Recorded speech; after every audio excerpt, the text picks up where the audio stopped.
അടുത്ത കാലത്ത് ഞാൻ ഒരു സിനിമയിൽ, അത് പക്ഷെ പൈസയുടെയോ പ്രോഗ്രാമിൻ്റെയോ ഒന്നും അല്ല, ഉഗ്രം പ്രൊഡക്ഷൻ ഹൗസ് ആയിരുന്നു, എല്ലാം നല്ലതായിരുന്നു. എനിക്ക് സംവിധായകൻ ഒന്നാമത് ഒരു 3-4-5 പേര് ഒരുമിച്ച് നമ്മളോട് ഇങ്ങനെ ചെയ്യും അങ്ങനെ ചെയ്യും ഇങ്ങനെ ചെയ്യുന്നു പറഞ്ഞാൽ ഞാൻ ഭയങ്കര കൺഫ്യൂസ്ഡ് ആവുന്നുണ്ടായിരുന്നു. അപ്പോൾ എനിക്ക് മനസ്സിലാവുന്നില്ല എന്ന് പറയുമ്പോൾ അവർ, നിങ്ങൾ സീനിയർ ആയിട്ടുള്ള ആർട്ടിസ്റ്റ് ഞങ്ങളെ ഹാസ്യമാക്കാനോ ഞങ്ങളെ ആക്ഷേപിക്കാനോ ആണ് നിങ്ങൾ അങ്ങനെ പറയുന്നതെന്ന് അവരത് ഇൻ്റർപ്രറ്റ് ചെയ്ത്. 3-ാമത്തെ ദിവസമായപ്പോൾ എനിക്ക് വർക്ക് ചെയ്യാൻ പറ്റാതെ ഞാൻ ആ സിനിമയിൽ നിന്ന് പോയി. ഞാൻ പറഞ്ഞു എനിക്ക് പറ്റുന്നില്ല. അപ്പോൾ അവർ കൈ കൊടുത്ത് ശരി എന്നാൽ പിന്നെ പിരിയാമെന്ന് പറഞ്ഞു. കാരണം ചില കാര്യങ്ങൾ അഭിനയിക്കാൻ ഞാൻ ഒരുപാട് ക്വസ്റ്റ്യൻസ് ചോദിക്കുന്ന ആളാണ്. അതെന്താ അങ്ങനെ, ഇതെന്താ ഇങ്ങനെ, എനിക്ക് ഈ ക്യാരക്ടർ എന്തുകൊണ്ട് അങ്ങനെ ഇന്ന് അങ്ങനെ അങ്ങനെ ഒരുപാട് ക്വസ്റ്റ്യൻസ് ചോദിക്കും ഞാൻ. അപ്പോൾ അത് അവർക്കത് ഇഷ്ടപ്പെടുന്നുണ്ടായിരുന്നില്ല. ഞങ്ങൾ പറയുന്ന പോലെ ചെയ്താൽ മതി. പുള്ളി ജെസ്റ്റേഴ്സ് വരെ നമുക്ക് പറഞ്ഞു തരുന്നുണ്ടായിരുന്നു. കൈ ഇങ്ങനെ എടുത്തിട്ട് പറ. അപ്പോൾ എനിക്ക് ഇങ്ങനെ കൈ എടുക്കാൻ തോന്നുന്നു. അങ്ങനെ ഇങ്ങനെ കൈ എടുക്കും. അങ്ങനെയല്ല, എനിക്ക് ആ കഥാപാത്രത്തിൽ കയറിയാലേ എനിക്ക് അഭിനയിക്കാൻ പറ്റും. അപ്പോൾ ഇങ്ങനെയുള്ള ക്ലാഷസ്. അപ്പോൾ നമുക്ക് ശരിക്കും പറഞ്ഞാൽ കണക്കല്ല സിനിമ. 1+1 എഴുതി 2 പറഞ്ഞ് കിട്ടൂല. ഇത് കെമിസ്ട്രിയാണ്.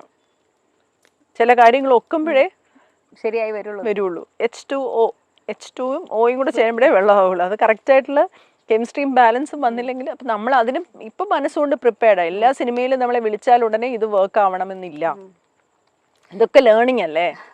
നമ്മളവിടെ പോയിട്ട് അനുഭവങ്ങൾ ഉണ്ടായിക്കൊണ്ടേയിരിക്കണം ഓരോ സിനിമയും. നമ്മുടെ ലൈഫും അങ്ങനെയല്ലേ. ഇപ്പം ഞാൻ വേറൊരു വിഷയത്തിലൊക്കെ ഇപ്പം എന്താ പറയുക, നമ്മൾ പൊതുവെ പെട്ടെന്ന് ഇറിറ്റേറ്റഡ് ആവുന്ന അല്ലെങ്കിൽ റിയാക്ട് ചെയ്ത് പോകുന്ന വിഷയമൊക്കെ ചേച്ചി വളരെ സില്ലി ആയിട്ടുള്ള വിഷയമായിട്ട് ഡീൽ ചെയ്തിട്ടുണ്ടെന്ന്. ഇപ്പം ഒരു കോ ആക്ടറിന്റെ ഭാഗത്തു നിന്നുണ്ടായ ഒരു അൺവാണ്ടഡ് ടച്ച് ചേച്ചി ചിരിച്ചു കളഞ്ഞു എന്നൊക്കെ കേട്ടിട്ടുണ്ട്. ആ സമയത്ത് അതൊക്കെ കുറെ കഴിഞ്ഞിട്ട് ആദ്യത്തെ ടച്ച് ഞാൻ ശരിക്കും വരണ്ടുപോയി. ആദ്യത്തെ ഞാൻ എപ്പോഴും ഒരു 3-ാമത്തെ പടം സിബി സാറിന്റെ പടത്തിൽ ഒരു തമിഴ് ആക്ടർ ഉണ്ടായിരുന്നു. അയാൾ കുറച്ച് മോശമായിട്ട് ടച്ച് ചെയ്ത്, മലയാളം പടത്തിന് തന്നെ ഒരു തമിഴ് ആക്ടർ അയാൾ മോശമായിട്ട് ഒരു അൺവാണ്ടഡ്, അവിടെ എല്ലാവർക്കും അറിയാം, അത് സാറിനും അറിയാം, എല്ലാരും മുന്നേ വെച്ചിട്ടാണ് ഷോട്ടില് ടേക്കില് മോശമായിട്ട് പെരുമാറി. അന്ന് ഞാൻ ഭയങ്കര അപ്സെറ്റായി. ഞാൻ എന്നിട്ട് രാത്രി വിളിച്ചിട്ട് സജസ്റ്റെടുത്ത് പറഞ്ഞു ഞാൻ തിരിച്ചു വരാൻ പോവാണ്, ഞാൻ ഇനി അഭിനയിക്കുന്നില്ല. നിങ്ങളുടെ ആരെങ്കിലും പറഞ്ഞു സിനിമ അഭിനയിക്കാൻ പോകാൻ? അല്ലല്ലോ. അത് തോറ്റിട്ടൊന്നും വരാൻ പറ്റത്തില്ല. പക്ഷെ ഇത്രയും പേര് കണ്ടിട്ട് അതിന് ആരും സപ്പോർട്ട് ചെയ്തില്ല. 2009 പിന്നല്ലേ ഈ നിയമവും കാര്യങ്ങളും ഒക്കെ വന്നത്. പക്ഷെ എന്നാലും ഒരു പെൺകുട്ടി അങ്ങനെ ഒരു പെൺകുട്ടിയില്ല ആവുകയാണെന്ന് കാണുമ്പോൾ അതിനകത്തുള്ള ഒരു മനുഷ്യൻ പോലും ഒരു കാര്യം പോലും. പിറ്റേ ദിവസം എന്നോട് ആലോചിച്ചാൽ ചേച്ചി ഇന്നലെ ഉരുട്ടി പുരട്ടി ഇത് കേട്ടല്ലോ എടുത്തത്, അങ്ങനെയൊക്കെ കോമഡികളാ പറഞ്ഞത്. അതൊക്കെ 2012 നിർഭയ എന്ന് പറയുന്ന ഒരു പെൺകുട്ടി മരിച്ച് ഇങ്ങനെ ഒരു നിയമമൊക്കെ വന്നതുകൊണ്ടാണ് നമ്മളിപ്പോൾ ഇവിടെ ഇരുന്നുകൊണ്ട് സ്ത്രീ ശരീരം എന്നൊക്കെ പറയുന്നത്. അതിനു മുമ്പ് അങ്ങനെ ഒരു കാര്യവും ഇല്ല. അങ്ങനെ ഒരു കാര്യവും ഇല്ലായിരുന്നു. ഞാൻ അത് എൻ്റെ പേഴ്സണലി ഇപ്പം എന്നെ വേറെ ആരും അങ്ങനെ ചെയ്യത്തില്ല. കാരണം ഞാനൊരു ടെലിവിഷനിൽ അന്ന് തന്നെ അറിയപ്പെടുന്ന ഒരാളായിരുന്നു, വേറെ ഒരുപാട് തരത്തിൽ അറിയുന്ന. പക്ഷേ ഇയാൾക്ക് തന്നെ അറിയില്ല, ഇയാളൊരു വേറെ നാട്ടിൽ നിന്ന് വന്ന ഒരാളാണ്. അയാൾ ഓൺ സെറ്റാണ് മിസ്ബിഹേവ് ചെയ്തത്. അപ്പോഴത്തേക്ക് സാറ് പറഞ്ഞത് രാത്രി 12 മണിക്കെങ്ങാണ്ടാ ഷോട്ട് എടുത്തോണ്ടിരുന്നത്. അദ്ദേഹത്തിൻ്റെ പേര് വിളിച്ചിട്ട് നമുക്ക് ഹാൻഡ് മൂവ്മെൻറ്റ്സ് ഒഴിവാക്കിയിട്ട് ഒന്നും കൂടെ എടുക്കാം. എന്നിട്ട് ഹാൻഡ് മൂവ്മെൻറ്റ്സ് ഒഴിവാക്കി ഞാൻ ഫുൾ തെറ്റിച്ച് ഡയലോഗ്. അപ്പോൾ സാറ് എന്നെ വഴക്ക്, നിങ്ങൾ എന്ത് ഡയലോഗ് തെറ്റിക്കുന്നതാണ്? ഞാൻ ഷോക്ക്ഡ്. ഞാൻ ആകാശത്ത് നക്ഷത്രമൊക്കെ കണ്ടുകൊണ്ടിരിക്കുക, ടക് ടക് ടക് ടക് എന്നൊക്കെ.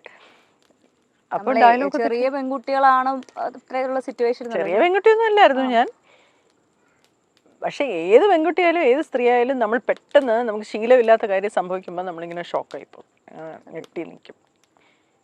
അത് കഴിഞ്ഞ് റിയാക്ട് ചെയ്യുമായിരിക്കും, പക്ഷെ ആ സമയത്ത് നമ്മൾ ഭയങ്കരമായിട്ട് പേടിച്ചു. ഇപ്പൊ തോന്നുന്നുണ്ടോ അന്ന് റിയാക്ട് ചെയ്യണമായിരുന്നു, അയാളോട് എന്തെങ്കിലും പറയണമായിരുന്നു? ഞാൻ പിറ്റേ ദിവസം അയാൾക്ക് പണി കൊടുത്തു. പിറ്റേ ദിവസം അയാൾക്ക് എന്റെ മുഖത്ത് നോക്കി ഡയലോഗ് പറയണം. 16 ടേക്ക് എടുത്തു, ഞാൻ 10 എടുത്തുള്ളായിരുന്നു. അയാൾ എന്റെ മുഖത്ത് നോക്കി സാർ എന്നിട്ട് അവസാനം എന്ന് ചോദിച്ചാൽ നിങ്ങൾക്ക് കൊടാക്കുന്ന വല്ല പിന്നെ എന്താ കമ്മീഷൻ വല്ലതും കിട്ടുന്നുണ്ട്, ഞാൻ ഈ ഷോർട്ട് എടുത്തോട്ട് എന്നെ പാർവതി അങ്ങനെ നോക്കി പേടിപ്പിക്കാതെ എന്ന്. ഞാൻ പറഞ്ഞു ഞാനെന്ത് ചെയ്യും സാർ, അയാൾ ഡയലോഗ് പറയാൻ പറയുന്നത്. അയാൾ ഇങ്ങനെ ഒരു വലിയ ടേക്കാ കേട്ടോറിയത്തെ എന്ന് പറഞ്ഞ് നടന്ന് വന്നിട്ട് എന്നെ ഇങ്ങനെ മുഖത്തോട്ട് നോക്കണം. ഞാനൊന്നും ചെയ്തൊന്നുമില്ല. ഞാനയാളെ ഞാൻ അയാളെ വെറുതെ സ്റ്റെയർ ചെയ്തല്ലേ, അയാൾക്ക് തിരിച്ച് സ്റ്റെയർ ചെയ്യാനില്ല. ഞാൻ അയാളെ തന്നെ എന്നാലും ഇടോ താൻ എന്നെ ഞാൻ ഇങ്ങനെ നോക്കാം, അയാൾ എന്നെ ഇങ്ങനെ നോക്കും, തെറ്റിക്കും. ഒന്നാമതേക്ക് ഭാഷ അത്ര അറിയില്ല. സാറെന്നെ കുറേ വഴക്കും, നിങ്ങളെന്ത് ഞാൻ ഈ സിനിമ സാർ ഇതിലും എനിക്കാണോ വഴക്ക്? അയാളോട് പോയി പറയാം, ഡയലോഗ് പിടിച്ചിട്ട് പറയാൻ. ശരിക്കും ഇത് ഒരു എന്താ പറയാ, നമ്മുടെ നാട്ടില് എപ്പോഴും പറഞ്ഞതുപോലെ കുറ്റക്കാരെ ചുറ്റും നിൽക്കുന്ന ആൾക്കാരാണ് തെറ്റുകാരെന്നുള്ള രീതിയിലുള്ള ഒരു സംഭവം തന്നെയല്ലേ ഇപ്പൊ. ഞാൻ പറയുന്നത് സിനിമയിലൊന്നും അല്ലെന്ന്, ഇത് എല്ലാ കാലത്തും എല്ലായിടത്തും അന്നത്തെ ഒരു രീതിയാണിത്. ഒരു പെൺകുട്ടി റേപ്പ് ചെയ്യപ്പെട്ട് കഴിഞ്ഞാൽ ആ Rape പെൺകുട്ടിയുടെ വസ്ത്രധാരണത്തിന്റെ പ്രശ്നമാണ് എന്ന് പറയുന്ന സ്ഥലമാണ് നമ്മുടെ. അതെ അതെ ഇതൊക്കെ തന്നെയല്ലേ ഇതിന്റെയൊക്കെ ചെറിയൊരു വേർഷൻ തന്നെയല്ലേ ഇതൊക്കെ നമ്മൾ അല്ല, നോക്കിയത്. ആണ് ഞാൻ പറയുന്നില്ല, നിയമം മാറിയപ്പോഴാണ് ഇത് മാറിയത്. സി, നമുക്ക് എന്താണ് ആദ്യം മാറ്റേണ്ടത്? രീതികൾ മാറില്ല. സതി ഉണ്ടായിരുന്നു, നിയമം വന്നപ്പോൾ സതി നിന്നു. നിയമം കൊണ്ടേ ചില കാര്യങ്ങൾ നേടാൻ പറ്റും. സിസ്റ്റം മാറ്റിയാലേ പറ്റൂ, അല്ലാതെ there is no other alternative. ഈ മേഖലയിലും തങ്ങളുടെ സ്വകാര്യ ജീവിതത്തിലും ഉണ്ടാകുന്ന പല പ്രശ്നങ്ങളെക്കുറിച്ചും തങ്ങൾ നേരിടേണ്ടി വന്നിട്ടുള്ള പല ബുദ്ധിമുട്ടുകളെക്കുറിച്ചും എല്ലാം പറഞ്ഞുകൊണ്ട് പല താരങ്ങളും മുന്നോട്ട് വരാറുണ്ട്. ഈയിടെയായി മിക്ക ഫീമെയിൽ താരങ്ങളും ആർട്ടിസ്റ്റുകളും തങ്ങൾക്ക് നേരെ വന്നിട്ടുള്ള പൊതുജനത്തിൽ നിന്ന് അല്ലെങ്കിൽ ഒരു വ്യക്തിയിൽ നിന്നോ നടന്റെ ഭാഗത്തു നിന്നോ അല്ലെങ്കിൽ അങ്ങനെ ആരുടെ ഭാഗത്തു നിന്നും വന്നിട്ടുള്ള മോശം അനുഭവങ്ങളെക്കുറിച്ച് തുറന്നു പറഞ്ഞുകൊണ്ട് രംഗത്ത് വന്നിട്ടുണ്ട്. കഴിഞ്ഞ കുറേ ദിവസങ്ങളായി നമ്മൾ ഉപ്പുമുളകിലെ നടിയുടെ പരാതിയെ പറ്റി കേൾക്കുന്നുണ്ട്. മാത്രമല്ല, ചക്കപ്പഴം സീരിയലിൽ ഉണ്ടായിരുന്ന ശ്രുതി തനിക്ക് കുട്ടിക്കാലത്തുണ്ടായ ഒരു ട്രോമയെ പറ്റിയും ഡിപ്രഷനെ കുറിച്ചും ഒക്കെ പറഞ്ഞുകൊണ്ട് രംഗത്ത് വന്നിട്ടുണ്ട്. ഇന്നത്തെ കാലഘട്ടത്തിൽ എല്ലാവരും ഓപ്പണായി തുറന്നു പറഞ്ഞുകൊണ്ട് വരികയാണ്. എന്നാൽ ഇതിനു മുന്നേ ഉള്ള ഒരു കാലഘട്ടത്തിൽ ഇതെല്ലാം സഹിച്ചുകൊണ്ട് ജീവിക്കേണ്ടി വന്നിരുന്ന ഒരു കൂട്ടം ജനങ്ങളുണ്ട്. അത് ആർട്ടിസ്റ്റ് ആണെങ്കിലും സാധാരണക്കാരാണെങ്കിലും അങ്ങനെ തന്നെയാണ്.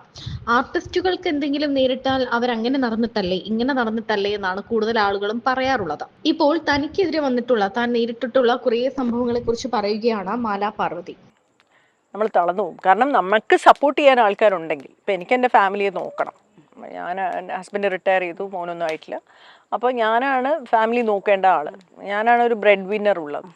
എനിക്കൊരു ജോലി ഉള്ളതുകൊണ്ടാണ്. മാസം കൃത്യമായിട്ട് വലിയ പൈസയൊന്നും അല്ല എന്ന് വെച്ചാൽ, ഞാൻ ഇപ്പോൾ ഫുൾ ടൈം അല്ല അവരോട് വർക്ക് ചെയ്യുന്നത്, ഫ്രീലാൻസ് ചെയ്ത. പക്ഷെ ഒരു നിശ്ചിത വരുമാനം എനിക്ക് വരും എന്നുള്ള ഉറപ്പുള്ളത് കൊണ്ടാണ് എനിക്ക് സിനിമയിൽ നിൽക്കാൻ പറ്റുന്നത്. സിനിമയിൽ നമുക്ക് പൈസ ഇപ്പോൾ 1 ലക്ഷം രൂപയ്ക്ക് നമ്മളെ ഒരു 4 ദിവസത്തെ വർക്കിന് നമ്മളെ 1 ലക്ഷം രൂപ തരാമെന്ന് പറഞ്ഞാൽ ആദ്യം ഒരു 10 ഇടും, പിന്നെ ഒരു 5 ഇടും, പിന്നെ ഒരു 20 ഇടും, പിന്നെ അതിന് ഡബ്ബിങ്ങിന് തരാമെന്ന് പറയും, പിന്നെ 1 വർഷം കഴിയും ചിലപ്പം. അപ്പം നമുക്ക് കൃത്യമായി നമുക്കൊരു വരുമാനം സിനിമയിൽ നിന്ന് കിട്ടാൻ ഇനിയും സമയമെടുക്കും. ഞാനിപ്പോൾ 2009 തുടങ്ങിയല്ലോ, ഇപ്പോൾ 2024 അത്യാവശ്യം എസ്റ്റാബ്ലിഷ്ഡ് ആയിട്ടുള്ള ഒരു ആക്ടറാണ്, എല്ലാവർക്കും എന്നെ അറിയാം. പക്ഷേ ഇന്നും ഫിനാൻഷ്യലി ഞാൻ സിനിമയിൽ നിന്ന് സേഫ് അല്ല. എനിക്ക് മാസം 1-ാം തീയതി വാടക കൊടുക്കാനും അല്ലെങ്കിൽ എനിക്ക് കൂടെ ശമ്പളം ജോലി ചെയ്യുന്നവർക്കൊക്കെ ശമ്പളം കൊടുക്കാനും എൻ്റെ കയ്യിൽ പൈസ ഉണ്ടോ എന്ന് ചോദിച്ചാൽ അതിനെനിക്ക് വേറെ ജോലി ചെയ്യണം. ഇത് ശരിക്കും പറഞ്ഞാൽ വലിയൊരു ഡിലെമയാണ്. കാരണം എന്ന് വെച്ചാൽ അത്യാവശ്യം സിനിമകൾ ചെയ്തുകൊണ്ടിരിക്കുന്ന സമയത്ത് നമുക്ക് മറ്റു ജോലിക്ക് ഈ പറഞ്ഞ പോലെ ഫുൾ ടൈം ഒരു ജോബിന് ആർക്കും പോകാൻ പറ്റുന്നുണ്ടാവില്ല. അപ്പം അല്ല, പക്ഷേ എനിക്ക് ചിലവുള്ളതുകൊണ്ടാണ് കേട്ടോ. ഇപ്പോൾ കിട്ടുന്ന പൈസ മുഴുവൻ എനിക്ക് സേവ് ചെയ്യാൻ പറ്റത്തില്ല. എനിക്ക് ഒരുപാട് പേരെ സപ്പോർട്ട് ചെയ്യാനുണ്ട്, ഒരുപാട് കാര്യങ്ങളുണ്ട്, 2 വീട് നോക്കാനുണ്ട്, അങ്ങനെ പൈസ ചിലവുണ്ട്. എല്ലാം കൂടെ കിട്ടുന്നത് ഇങ്ങനെ തട്ടിമുട്ടി അവിടെ നിന്ന്. പിന്നെ ഒരുപാട് പൈസയൊന്നും നമുക്ക് ചോദിക്കാൻ പറ്റത്തില്ല സിനിമയിൽ. നമ്മളെ മിക്കവാറും വിളിക്കുമ്പോൾ നിങ്ങൾ പറയാമെന്നാണ് ഞാൻ പറയാം. നിങ്ങൾ എത്ര രൂപയാണ് പറയുന്നത്, അത് നിങ്ങളുടെ ബഡ്ജറ്റ് പറയാൻ ഞാൻ അതനുസരിച്ച് ചെയ്യാം. അങ്ങനെ പറഞ്ഞില്ലേ നമുക്ക് വർക്കും കിട്ടത്തില്ല. ഈ വർക്ക് എന്ന് പറയുന്ന ഇതൊരു അൺസ്റ്റെബിലിറ്റി. നമ്മൾ കൃത്യമായ എമൗണ്ട് ചോദിച്ചു കഴിഞ്ഞാൽ ചിലപ്പോൾ നമുക്ക് നാളെ വർക്കിന് വിളിച്ചോളണം ഒരിക്കലും ഇല്ലല്ലോ, അന്ന് തന്നെ പറ്റും. ചോദിച്ചോ അടുത്തെങ്കിലും പൈസ? അടിപൊളി. അല്ല, അത് വളരെ എന്താ പറയാ, നമ്മള് പ്രത്യേകിച്ച് എനിക്ക് തോന്നുന്നത് സ്ത്രീകൾക്കൊന്നുമല്ല, പുരുഷന്മാർക്കും എസ്റ്റാബ്ലിഷ് ചെയ്യുന്നതിന് മുമ്പ് ആണും പെണ്ണൊക്കെ ഒരുപോലെ തന്നെ. കാശക്കാരെങ്കിലും ചോദിച്ചു, ബാലേട്ടൻ പറയുമായിരുന്നു, എൻ്റെ അടിയന്മാരെല്ലാം കൂടെ കാശ് ചോദിച്ചു കഴിഞ്ഞാൽ പിന്നെ നമ്മളെ വിളിക്കുകയായിരുന്നു, എൻ്റെ ഏർപ്പാട്. ബാലേട്ടൻ ബാലേട്ടോ എൻ്റെ ഏർപ്പാട് കാശ് ചോദിച്ചാൽ പിന്നെ വിളിക്കുകയല്ലോ കേട്ടോ, പിന്നെ ഫോൺ എടുക്കുകയല്ല, വലിയ കുഴപ്പമായി ഇതൊക്കെ പറയുമായിരുന്നു. അങ്ങനെയൊന്നുമില്ല. ശക്തമായ കഥാപാത്രങ്ങൾ, അത് സഹനടിയായിട്ടാണെങ്കിലും സൈഡ് റോളുകളാണെങ്കിലും അമ്മ റോളാണെങ്കിലും ഏറ്റവും നന്നായി വൃത്തിയായി ചെയ്തിട്ടുള്ള ഒരു നടി തന്നെയാണ് മാലാ പാർവതി. തന്റെ ഒരു സിഗ്നേച്ചർ സിനിമാ മേഖലയിൽ കൊണ്ടുവന്നിട്ടുണ്ട്. തന്റെ നിലപാടുകളിലൂടെയും തുറന്നു പറച്ചിലിലൂടെയും ഒരു നോട്ടത്തിലൂടെയും എല്ലാം തന്നെ മാലാ പാർവതി എന്നൊരു വ്യക്തിയെ നമുക്കറിയാം. പ്രശസ്ത നാടക ചലച്ചിത്ര നടി കൂടിയാണ് മാലാ പാർവതി. തനിക്ക് ഒരു ആക്ടർ, ഒരു നടന്റെ, അന്യഭാഷാ നടന്റെ പക്കൽ നിന്നും നേരിടേണ്ടി വന്നിട്ടുള്ള ഒരു ദുരനുഭവത്തെക്കുറിച്ച് നടി ഒരു ഇന്റർവ്യൂവിൽ ഇപ്പോൾ തുറന്നു പറഞ്ഞിരിക്കുകയാണ്. താൻ ഞെട്ടിവിറച്ചു പോയൊരു സംഭവമായിരുന്നു അതെന്നും തനിക്ക് കിളി പറന്നു പോയി, അതിൽ നിന്നും പുറകോട്ട് അല്ലെങ്കിൽ മുന്നോട്ട് വരാൻ കുറച്ച് താമസിച്ചു എന്നും എല്ലാം നടി പറയുന്നുണ്ട്. മാലാ പാർവതി ഇങ്ങനെ തനിക്ക് നേരെ വരുന്ന മോശം ഇൻസിഡൻസിനെ എല്ലാം, അനുഭവങ്ങളെ ചിരിച്ചു തള്ളാറുണ്ട് എന്ന അവതാരകയുടെ ചോദ്യത്തിനാണ് ആ ഒരു സ്റ്റേജിലേക്ക് എത്താൻ താൻ ഒരുപാട് സ്ട്രഗിൾ ചെയ്യേണ്ടി വന്നിട്ടുണ്ട്. കാരണം നമ്മൾ ഒരു കാര്യം ഇത് തമാശയായിട്ട് കണ്ട് അല്ലെങ്കിൽ ചിരിച്ചു തള്ളണമെങ്കിൽ അത് അത്രയും നാൾ നമ്മളെ അത്രയധികം വേദനിപ്പിച്ച് അത് വേദനിക്കാത്തൊരു അവസ്ഥയിലേക്ക്, അല്ലെങ്കിൽ ആ ഒരു അപമാനം തോന്നാത്ത അവസ്ഥയിലേക്ക് നമ്മളെ എത്തിച്ചാൽ മാത്രമേ അത് പറ്റൂ. അത്രയും ഒരു അനുഭവത്തിലൂടെ കടന്നു വന്ന ഒരാളാണ് താനെന്ന് മാലാ പാർവതി തുറന്നു പറയുന്നുണ്ട്. ഒരു ഷൂട്ടിങ്ങിനിടെ തനിക്ക് നേരെ ഉണ്ടായ ഒരു അതിക്രമത്തെ കുറിച്ചാണ് നടി പറയുന്നത്. താൻ ഞെട്ടിപ്പോയി എന്നും താരം പറയുന്നുണ്ട്.